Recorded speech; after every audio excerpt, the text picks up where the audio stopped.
Hello friends, આજે આપણે ફરી પાછા મળી રહ્યા છે કરંટ વિથ જીકે સિરીઝની સાથે. ચાલો આજનું કરંટ એટલે કે 10 જાન્યુઆરી 2019નું કરંટ જોઈએ.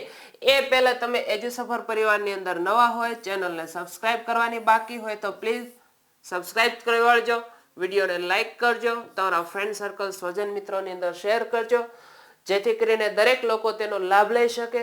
અને હા, ટેલિગ્રામની અંદર તમારે ચેનલને સબસ્ક્રાઇબ કરવાની બાકી હોય, ટેલિગ્રામમાં જોઈન થવાનું બાકી હોય તો એ પણ જોઈન થઈ જજો, જેથી કરીને દરરોજના કરંટને અનુલક્ષીને જે પ્રશ્નોત્તરી આવે છે એ એમની અંદરથી મળી રહેશે. અને હા, પ્લે સ્ટોર ઉપર જઈ અને એજ્યુ સફર એપ ડાઉનલોડ કરવાની બાકી હોય તો એ પણ ડાઉનલોડ કરી વાળજો, જેથી તમામ અપડેટ્સ માહિતી મળતી રહેશે.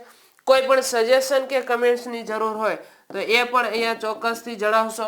ચાલો આજનું જોઈએ કરંટ. આજની તારીખ એટલે કે 10 જાન્યુઆરી. ગુજરાતના ન્યૂઝની વાત કરીએ તો કે ગુજરાતની અંદર કરુણા અભિયાનની શરૂઆત થઈ છે. અહીંયા આપણે ઇમેજની અંદર જોઈ શકીએ છીએ કરુણા અભિયાન.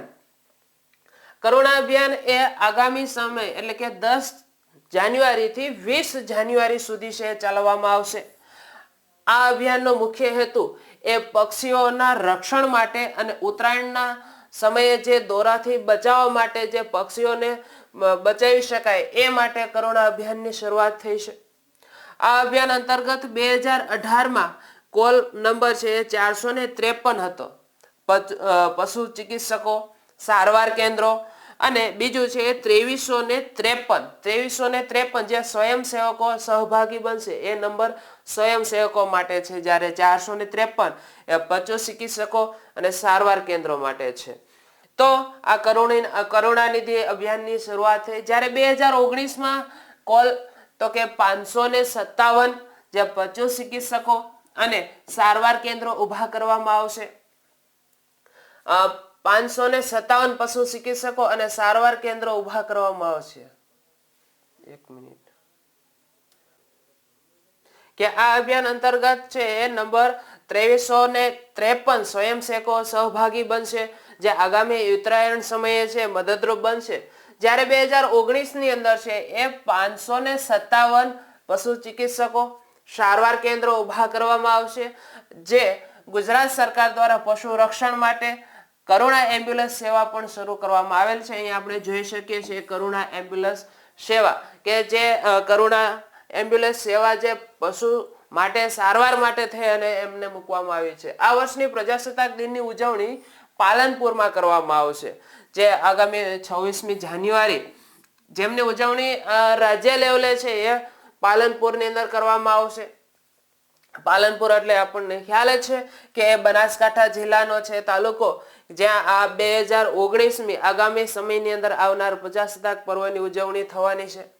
તો આ ઉજવણીના ભાગરૂપે 10 જાન્યુઆરી ને વિદ્યુત દિવસ તરીકે ઉજવવામાં આવશે. 10 જાન્યુઆરી આજે એટલે કે વિદ્યુત દિવસ તરીકે ઉજવવામાં આવશે. અને બીજું કે આ પ્રસંગે જળ સંપત્તિ અને પાણી પુરવઠા મંત્રી શ્રી પરબતભાઈ પટેલના હસ્તે નવીન વીજ બિલ કલેક્શન સેન્ટરનો પ્રારંભ કરવામાં આવ્યો છે.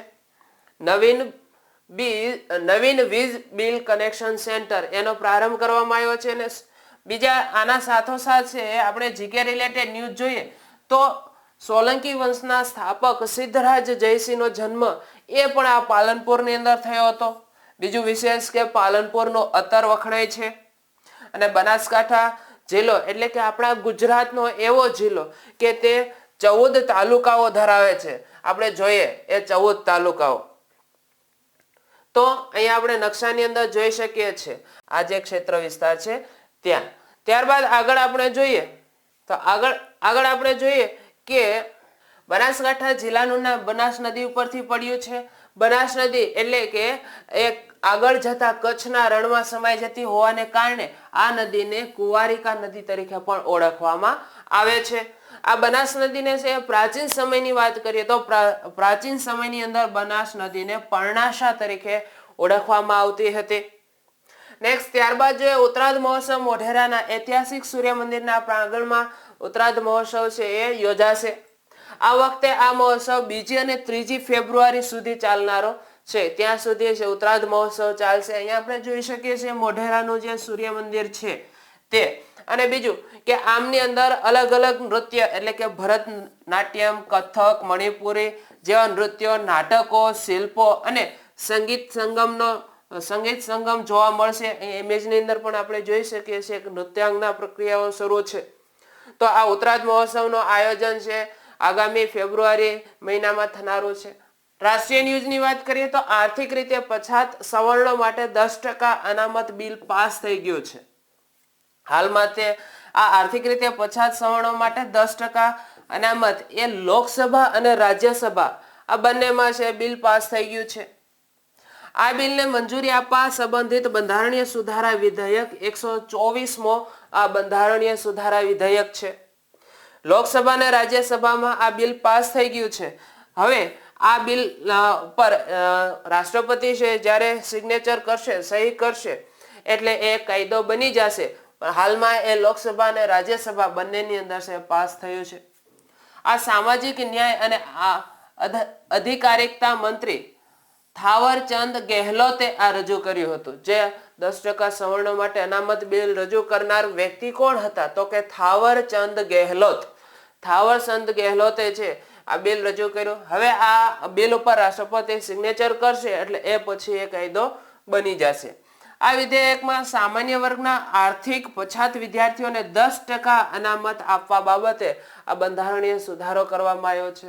એ આપણે થાવરચંદ ગેહલોત ઇમેજની અંદર જોઈ શકીએ છીએ કે જેણે બંધારણ વિધેયક જે પસાર કરવા માટે રજૂ કર્યો હતો લોકસભા રાજ્યસભામાં તે વ્યક્તિ.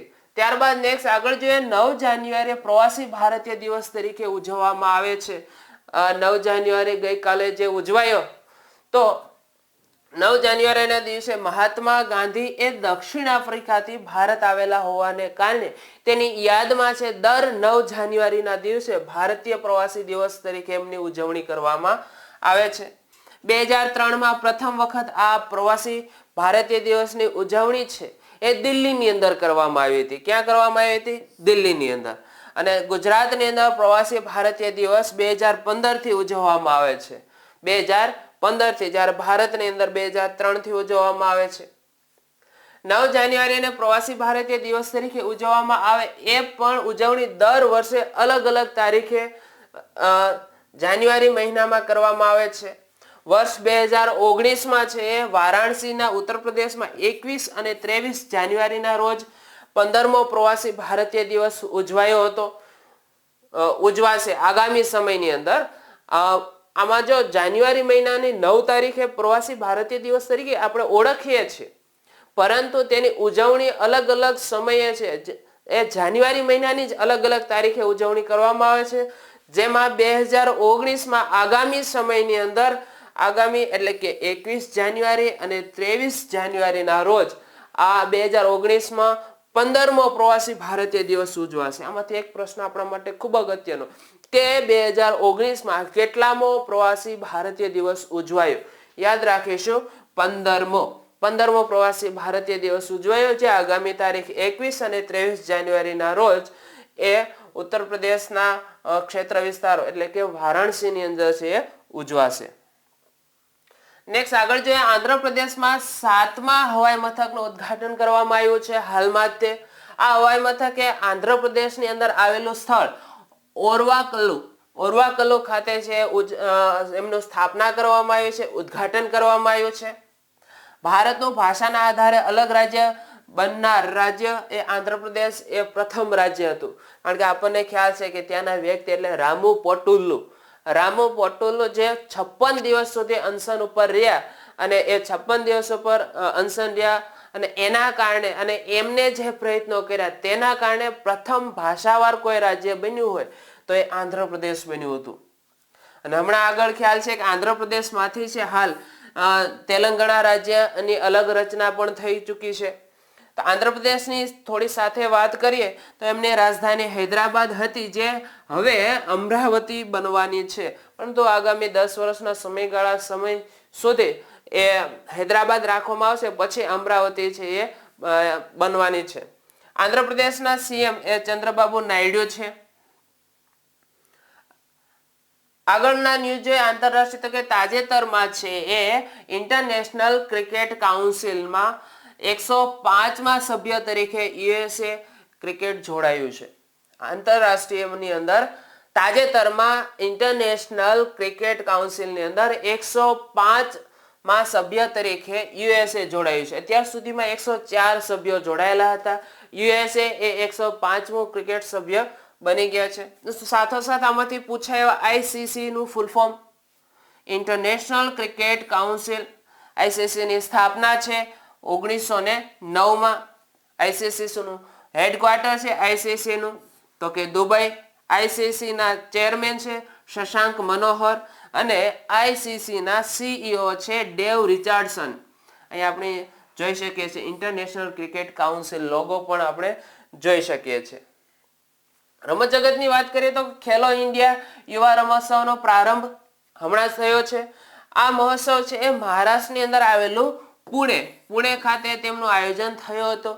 આ રમોત્સવનો પ્રારંભ છે એ કોના હસ્તે કરવામાં આવ્યો હતો? તો આપણે યાદ રાખીશું આ મહોત્સવ પ્રારંભ છે કેન્દ્રીય રમતગમત મંત્રી શ્રી રાજ્યવર્ધન રાઠોડના હસ્તે કરવામાં આવ્યો હતો. સાથોસાથ ત્યાંના સીએમ દેવેન્દ્ર ફડણવીસ પણ ત્યાં હાજર રહ્યા હતા અને ઉદ્ઘાટન સમારોહ થયો હતો.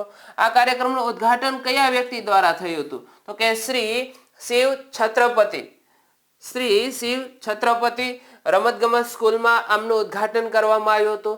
ત્યારે છે એ મંત્રી શ્રી રાજ્યવર્ધન રાઠોડ અને મહારાષ્ટ્રના સીએમ દેવેન્દ્ર ફડણવીસ એ હાજર રહ્યા હતા.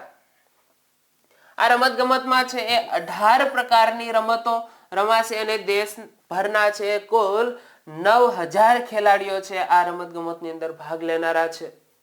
આ રમતગમતના નિશાનેબાજ એવા મનુ ભાકર, સૌરભ ચૌધરી, જેરેમી લાલિંગા આ વર્ષના છે 10 ખેલાડીઓ જેવા કે પ્રતિમા કુમાર, લાલથાંગ ચુંગી, અભિનવ શો વગેરે હાજર રહેવાના છે અને આ રમતગમતની અંદર છે ભાગ લેનારા છે. નેક્સ્ટ આગળ જોઈએ આફ્રિકા કપ ઓફ નેશનલ નું આયોજન એ મિસ્ર એટલે કે ઇજિપ્તની અંદર છે કરવામાં આવ્યો હતો. આ આફ્રિકા કપ છે એ કેટલામી આવૃત્તિ હતી? તો આપણે યાદ રાખીશું 32મી આવૃત્તિ છે એ આ વખતની હતી. આંતરરાષ્ટ્રીય ફૂટબોલ સ્પર્ધા છે. સાથોસાથ થોડી જીકે રિલેટેડ માહિતી જોઈ લે તો ઇજિપ્તની રાજધાની કેરો છે. ઇજિપ્તનું ચલણ મિસ્ર પાઉન્ડ છે. ઇજિપ્તની ભાષા અરબી છે અને દુનિયાની સૌથી લાંબી એટલે કે નાઇલ નદી એ પણ ઇજિપ્તની જીવાદોરી સમાન ગણવામાં આવે છે. અહીં આપણે જોઈ શકીએ છીએ આફ્રિકા કપ ઓફ નેશન આયોજન જે મિસ્રની અંદર થયું આફ્રિકા કપ તો એ ફૂટબોલ કપ માટેનો લોગો પણ આપણે અહીંયા જોઈ શકીએ છીએ.